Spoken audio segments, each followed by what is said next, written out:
नमस्कार दोस्तों, माइनिंग मंत्रा में आपका हार्दिक स्वागत है। दोस्तों, आज मैं आपको माइनिंग इंजीनियरिंग कोर्स के बारे में बताऊंगा। दोस्तों, मैं आपको बताऊंगा कि माइनिंग इंजीनियरिंग कोर्स किसे कहते हैं और इसे कौन कौन से व्यक्ति कर सकते हैं। इस कोर्स को करने के लिए आपका मिनिमम क्वालिफ़िकेशन कितना होना चाहिए, आपका मिनिमम एज कितना होना चाहिए, आप किस सेक्टर में जॉब पा सकते हैं, आपका सैलरी कितना होगा, आपके ट्रेनिंग और प्रोसेस के बारे में फुल डिटेल में मैं इस वीडियो में मैं आपको बताऊंगा। दोस्तों, जब मैं 12 स्टैंडर्ड में था तो मेरे मन में बहुत सारे सवाल चल रहे थे। जैसा कि आपके मन में भी ये सवाल उठता होगा कि हमें कौन सा कोर्सेज करना चाहिए, कौन सा नहीं करना चाहिए, कौन सा कोर्स हमारे लिए बेस्ट साबित होगा, किस में ज़्यादा स्कोप है। ये सारे सवाल आपके मन में भी कभी ना कभी उत्पन्न हो रहा होगा। दोस्तों, हमारे रिलेटिव्स और फ्रेंड सर्कल में हमें इतना सजेशन मिलता है कि आप ये कोर्स कर ले, वो कोर्स कर ले, आप वो कोर्स आपके लिए बेस्ट होगा। तो कहीं ना कहीं हम इन सारे सजेशन को जब सुनते हैं और जब देखते हैं तो हम कंफ्यूज हो जाते हैं कि हम कौन सा कोर्स सेलेक्ट करें। आज मैं इन्हीं सारे प्रश्नों के जवाब आपको बारीकी रूप से देने का कोशिश करूँगा। और यदि आपके और भी इससे रिलेटेड क्वेश्चन है और क्यूरीज है तो आप हमें हमारे कमेंट सेक्शन में कमेंट करके ज़रूर पूछ सकते हैं। मैं आपका कमेंट का आंसर देने का तत्पर रहूँगा। तो आपसे निवेदन है कि आप कृपया करके इस वीडियो को पूरा टिल एंड तक देखिएगा ताकि आपको ज़्यादा बेटर वे में समझ में आए। तो बिना देरी किए वीडियो को करते हैं शुरू। इससे पहले यदि आप चैनल पर नए हैं तो कृपया चैनल को सब्सक्राइब करें और बेल आइकन को प्रेस कर लें। दोस्तों, वीडियो को पसंद आने पर लाइक और शेयर ज़रूर करें अपने दोस्तों के साथ।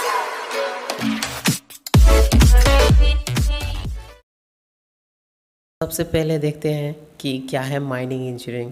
दोस्तों, आज जिस तरह से अलग अलग ज़रूरतों को पूरा करने के लिए खनिजों का इस्तेमाल हो रहा है, वह सब धरती से खनन करके ही निकाला जाता है। दोस्तों, जितना भी मिनरल्स है उसे हम ज़मीन के अंदर से एक्सट्रैक्ट करते हैं। खनिजों के उत्खनन और उपयोग लायक बनाने के पूरी प्रक्रिया को माइनिंग कहते हैं। दोस्तों, मिनरल्स को एक्सट्रैक्ट करना और उसे फर्दर यूज़ में लाने की पूरी प्रक्रिया, पूरी प्रोसेस को माइनिंग कहते हैं। अब देखते हैं कि इस कोर्स को करने के लिए आपका क्या क्या क्वालिफ़िकेशन होना चाहिए। यदि आप 12th पास है और आपका सब्जेक्ट फिजिक्स, केमिस्ट्री, मैथ है तो आप इसके बाद माइनिंग में बीटेक कर सकते हैं। बीटेक दोस्तों 4 साल का कोर्स होता है। दोस्तों, यदि आप 10th पास हैं और चाहते हैं कि माइनिंग सेक्टर में अपना करियर बनाना तो आप माइनिंग में 3 साल का डिप्लोमा कोर्स कर सकते हैं। जो स्टूडेंट बीटेक व एनआईटी से इस कोर्स को करना चाहते हैं उसके लिए जेईई मेंस का एग्ज़ाम क्लियर करना आवश्यक है, तभी आप इस कोर्स को अवेल कर सकते हैं। यदि आप 10th पास है और आपका एज 17 या इससे ज़्यादा है तो आप डिप्लोमा इन माइनिंग कर सकते हैं। इसके लिए राज्य सरकार प्रत्येक वर्ष सरकारी कॉलेज में एडमिशन के लिए ऑनलाइन व ऑफलाइन आवेदन देती है। फिर परीक्षा देने के बाद आप अपने रैंक के हिसाब से अपने पसंद के कॉलेज में दाखिल ले सकते हैं, एडमिशन करवा सकते हैं। यदि आपका अच्छा नंबर नहीं आता है तो आप प्राइवेट कॉलेज से भी डिप्लोमा इन माइनिंग कर सकते हैं। दोनों सर्टिफिकेट का वैल्यू सेम ही रहता है, बस फर्क पड़ता है ट्यूशन फ़ी में। अब देखते हैं कि डिप्लोमा इन माइनिंग क्या है। यह कोर्स 3 साल का होता है। इन 3 सालों में आपको 2 बार वोकेशनल ट्रेनिंग लेना किसी भी माइंस में आवश्यक है, तभी आप जीटी एग्ज़ाम के लिए क्वालिफाई हो सकते हैं। यदि आप वोकेशनल ट्रेनिंग लिए नहीं हैं तो आप जीटी एग्ज़ाम के लिए एलिजिबल नहीं होते हैं। तो आपको वोकेशनल ट्रेनिंग हर साल आपको कॉलेज में मिलता है। यदि आप झारखंड से कर रहे हैं तो आपको ईयरली एग्ज़ाम देना पड़ेगा, और यदि आप दूसरे स्टेट से कर रहे हैं तो आपको सेमेस्टर वाइज के अनुसार 6 बार आपको एग्ज़ाम देना होता है। देखते हैं कि जीटी यानी कि गेस टेस्टिंग क्या होता है। गेस टेस्टिंग एक एग्ज़ाम है जो कि अंडरग्राउंड जॉब के लिए ज़रूरी होता है। यदि आप अंडरग्राउंड माइंस में जॉब करना चाहते हैं या फिर आप किसी भी माइंस में जॉब करना चाहते हैं तो आपको सबसे पहले जीटी एग्ज़ाम क्लियर करना पड़ेगा। उसके बाद ही आप किसी भी माइंस में जॉब कर सकते हैं। यह एक एग्ज़ाम है जो कि 20 साल होने के बाद ही आप दे सकते हैं। यदि आपका उम्र 20 साल से कम है तो आप इस एग्ज़ाम को नहीं दे सकते हैं। इसके लिए आपको 20 साल का उम्र होना बहुत ही आवश्यक है। यह एग्ज़ाम देने के लिए आपको सर्टिफिकेट 3 सर्टिफिकेट लगते हैं मेनली।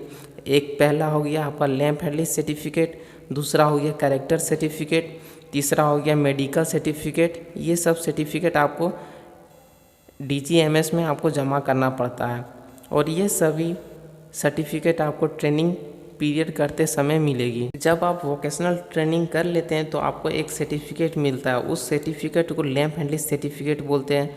उसके बाद आपको कैरेक्टर सर्टिफिकेट मिलता है। मेडिकल सर्टिफिकेट दोस्तों आपको खुद से बनवाना पड़ता है। उसके लिए आपको सबसे पहला फर्स्ट एड सर्टिफिकेट बनाना पड़ेगा, उसके बाद ही आपका मेडिकल सर्टिफिकेट बनता है। दोस्तों यदि आप ओवरमैन बनना चाहते हैं तो उसके लिए आपको 3 साल का डिप्लोमा कोर्स करने के बाद 1 साल का आपको ट्रेनिंग लेना बहुत ही आवश्यक है, तभी आप ओवरमैन जॉब के लिए एलिजिबल होते हैं, जिसे PDPT यानी कि पोस्ट डिप्लोमा प्रैक्टिकल ट्रेनिंग के नाम से जाना जाता है। डिप्लोमा कंप्लीट करने के बाद आपको 1 साल का अंडरग्राउंड ट्रेनिंग करना पड़ता है जिसका नाम PDPT होता है। इस ट्रेनिंग के दौरान स्टूडेंट को हर एक महीने लगभग 3 से 4 हज़ार रुपये दिए जाते हैं। यदि आप डिप्लोमा कंप्लीट कर लिए हैं और आपका GT गेस्ट टेस्टिंग का एग्ज़ाम भी आप क्लियर कर लिए हैं और आप PDPT यानी कि पोस्ट डिप्लोमा प्रैक्टिकल ट्रेनिंग भी आप कंप्लीट कर लिए हैं और आपके पास फर्स्ट एड सर्टिफिकेट है तो आप ओवरमैन के लिए एलिजिबल हैं। इन सारे सर्टिफिकेट मैं आपको सर्टिफिकेट का नाम बोल देता हूँ। PDPT का ट्रेनिंग, दूसरा गेस्ट टेस्टिंग, तीसरा फर्स्ट एड सर्टिफिकेट, चौथा डिप्लोमा सर्टिफिकेट। इन सर्टिफिकेट को आपको DGMS यानी कि director general of mine safety Dhanbad में जमा करना पड़ता है, जो मिनिमम 60 दिन के बाद आपको ओवरमैन सर्टिफिकेट देती है। अब इस सर्टिफिकेट बनने के बाद आप पूर्ण रूप से ओवरमैन बन गए हैं। अब आप जूनियर ओवरमैन, माइनिंग सरदार और शॉर्ट फायरर की नौकरी के लिए अप्लाई आप कर सकते हैं। उसके लिए अब आप एलिजिबल हो चुके हैं। दोस्तों वोकेशनल ट्रेनिंग आपका 4 महीना का होता है, जो कि आपको अंडरग्राउंड माइंस में लेना बहुत ही कंपलसरी है। जब आप वोकेशनल ट्रेनिंग कंप्लीट कर लेते हैं तो आपको लैंप हैंडलिंग सर्टिफिकेट मिलता है और साथ ही साथ आपको एक कैरेक्टर सर्टिफिकेट मिलता है। तो इन 2 सर्टिफिकेट आपको वोकेशनल ट्रेनिंग करने के बाद आपको माइंस के मैनेजर आपको देते हैं। दोस्तों माइनिंग में सबसे इम्पोर्टेंट और सबसे बहुत ज़रूरी है आपको GT एग्ज़ाम यानी कि गेस्ट टेस्टिंग एग्ज़ाम को क्वालिफाई करना। अब देखते हैं दोस्तों GT एग्ज़ाम मैंने आपको बता दिया कि आपको मिनिमम आपका 20 ईयर्स होना चाहिए, तभी आप GT एग्ज़ाम को दे सकते हैं। जब आप GT एग्ज़ाम यानी कि गेस्ट टेस्टिंग एग्ज़ाम का फॉर्म भरते हैं तो आपको उस समय मेनली 3 सर्टिफिकेट का आवश्यकता पड़ती है। सबसे पहला है lamp handling certificate. Lamp handling certificate आपको वोकेशनल ट्रेनिंग करने के वक्त और आपको मिल जाती है। तो पहला हो गया लैंप हैंडलिंग सर्टिफिकेट, दूसरा हो गया कैरेक्टर सर्टिफिकेट, तीसरा है मेडिकल सर्टिफिकेट। मेडिकल सर्टिफिकेट आपको खुद से बनवाना पड़ता है। ये सारे सर्टिफिकेट होने के बाद आपको दोस्तों DGMS में ये सारे सर्टिफिकेट आपको जमा करने पड़ते हैं, तभी जाके आप GT एग्ज़ाम देने के लिए आप एलिजिबल हो पाते हैं। उसके बाद ही आपका एग्ज़ाम आगे होगा। ये सब बातें हो गई ट्रेनिंग से रिलेटेड। अब मैं आपको जॉब अपॉर्चुनिटी के बारे में कुछ बताता हूँ। माइनिंग इंजीनियरिंग क्षेत्र में रोजगार के अपार अवसर उपलब्ध हैं। एक mining engineer steel authority of India limited, coal India limited, IBP limited, IPCL limited, Neyveli lignite corporation limited, uranium corporation of India में रोजगार पा सकते हैं। इन सारे सेक्टर में आप जॉब पा सकते हैं। दोस्तों अब बात करते हैं सैलरी के बारे में। जैसा कि आप जानते हैं कि कोल इंडिया लिमिटेड में आपको सैलरी ज़्यादा मिलता है। ज़्यादा इसलिए मिलता है क्योंकि यह हाईली रिस्की जॉब होता है।